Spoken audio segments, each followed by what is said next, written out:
আসসালামু আলাইকুম রহমতুল্লাহ। ভারত পাকিস্তানকে যে গিরিয়া লাইকওয়ালা বাস দিচ্ছে, একদম ফাটি ছুটি যাচ্ছে, আরে হজম করা তাদের পক্ষে কোনোভাবে সম্ভবপর হচ্ছে না। মানে এত বাস দিলে কেমনে পারবে বলো তুমি ভাই? এমনি অপারেশন সিঁদুর করে কী যে করিয়াছাও সে বলা শেষ নেই।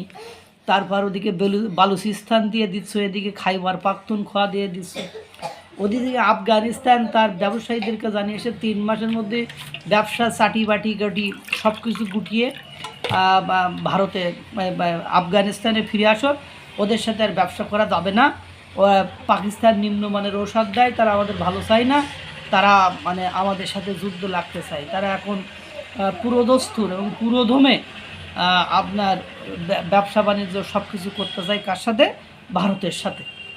এইবার যে নতুন করে যে বড় বাসটা দিল, এই বাসের জ্বালা কাটিয়ে ওঠা মানে কোনোভাবে সহজতর নয়। আর এ যন্ত্রণা শেষ হওয়ার কোনো সুযোগ নেই। যদি বলেন কেন?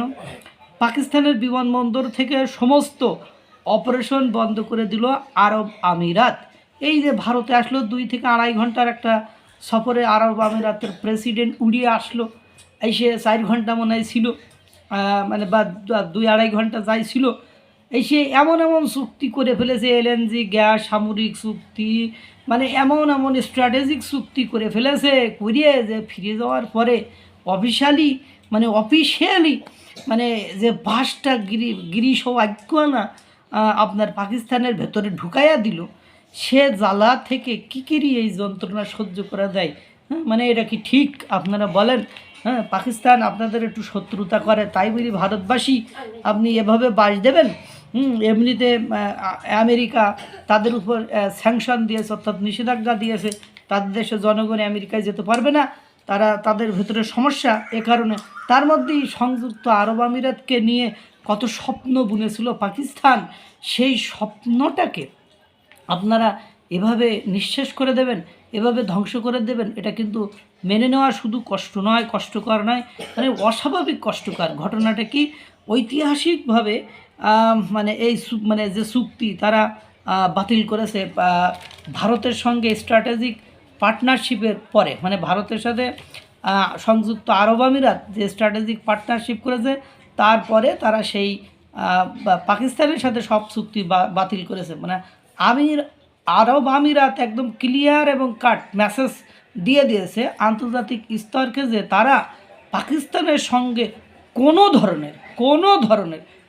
ধরনের মানে বুঝতে দিলেন সম্পর্ক রাখতে চায় না। দে আর নট ইন্টারেস্টেড, মানে কোনো আগ্রহ নেই, রাখতে চায় না মানে। এবং অনেক বেশি আগ্রহ প্রদর্শন করছে ভারতের সঙ্গে, যে একটা লং টাইম পার্টনারশিপের শিল্পে পাকিস্তান চেয়েছিল ফরেন ইনভেস্টমেন্ট তাদের দেশে নিয়ে আসতে। আর এ কারণে তাদের এয়ারপোর্টসগুলোকে প্রাইভেট বিভিন্ন কোম্পানি দ্বারা অপারেশন করতে চেয়েছিল।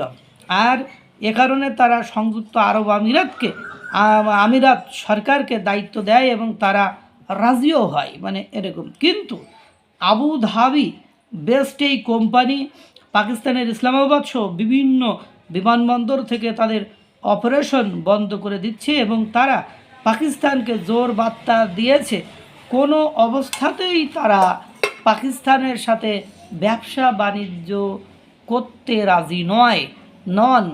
পাকিস্তান চেয়েছিল তাদের যে মানে গালফ রিজন আছে সেখানকার মানে ক্যাপিটাল যেন পাকিস্তানে মানে আসে, এবং ইতিমধ্যেই তারা তাদের এনার্জি সেক্টর এবং পোর্ট সেক্টরেও ফরেন বিশেষভাবে গালফ ওরিয়েন্টেড একাধিক ইনভেস্টমেন্ট আনার জন্য উদ্গ্রীব হয়ে উঠেছে। অফিসিয়ালি মানে তারা বলতে সংযুক্ত আরব আমিরাত জানিয়েছে পাকিস্তানের সঙ্গে তাদের কোনোভাবে সম্পর্ক রাখা সম্ভব নয়। এবার এই তো গেল এক বাস, এর মধ্যে আমেরিকা দিল আর এক বাস।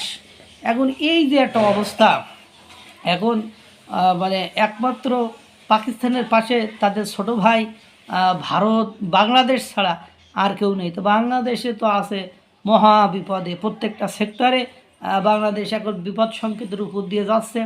এই যে গঙ্গা পানি চুক্তি মনে হয় আবার নতুন করে রিনিউ ভারত করবে না, যে পানি লড়াই মানে ওয়াটার ওয়ার, সেটা আপনারা হয়তো বা সিন্ধু, যেমন সিন্ধু দিয়ে সিন্ধু ট্রিটি করেনি, পরবর্তীতে সেটা ভঙ্গ করে পাকিস্তানকে আস্থা পানিতে ডুবিয়ে দিয়েছিল, সেরকম কোনো ঘটনা ঘটে কিনা আল্লাহ ভালো জানে।